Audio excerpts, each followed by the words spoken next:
Al-Khidmat foundation Chakwal نے سیلاب زدگان کی امداد کے لیے جھولی پھیلاؤ مہم کا انعقاد کیا۔ سبزی منڈی چکوال، چھپڑ بازار اور ہسپتال روڈ پر منعقد جھولی پھیلاؤ مہم میں الخدمت فاؤنڈیشن کے رضاکاروں اور آرفن بچوں نے شرکت کی۔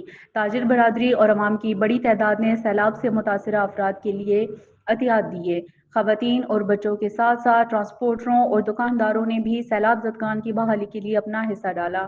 جھولی مہم میں صدر Alkhidmat Usman Siddique, general secretary Ali Mukhtar Awan, incharge orphan care program Taskeen Shah, Fawad ظفر، عدنان فاروق گوندل، خالد محمود ساجد، حافظ وقار احمد، عزیز احمد، انیس احمد اور دیگر نے حصہ لیا۔ چھپڑ بازار کے باہر باب چکوال میں منعقدہ فلڈ ریلیف کیمپ میں خطاب کرتے ہوئے اور بعد ازاں میڈیا سے گفتگو کرتے ہوئے عثمان صدیق، علی مختار اعوان اور تسکین سید نے کہا کہ سیلاب زدہ علاقوں میں اس وقت قیامت صغریٰ کے مناظر ہیں۔ لاکھوں افراد اپنے گھروں سے بے گھر، بے آسرا، جمع پونجی مکانوں اور جائیدادوں سے محروم ہو چکے ہیں، اور اب صورتحال جہاں تک پہنچ چکی ہے کہ وہ بھوکے پیاسے اور بے یار و مددگار ہماری مدد کے منتظر ہیں۔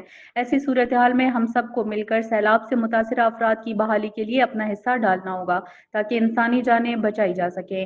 انہوں نے کہا کہ اس وقت سیلاب زدہ علاقوں میں خوراک، پینے کا پانی، لباس، ادویات، خیمے اور دیگر اشیاء ضروریہ کی اشد ضرورت ہے، اس لیے ہم سب کو اپنا اپنا حصہ ڈالنا ہوگا۔ سیلاب زدگان کی مدد کرنا ہمارا مذہبی، قومی اور اخلاقی فریضہ ہے اور ہم پر فرض بھی ہے۔ دین اسلام میں مصیبت زدہ گھڑی میں انسانیت کی بنیاد پر کام کرنے کا حکم دیا۔ مقررین نے مخیر حضرات سے اپیل کی کہ وہ سیلاب زدگان کی مدد کے لیے دل کھول کر عطیات دیں۔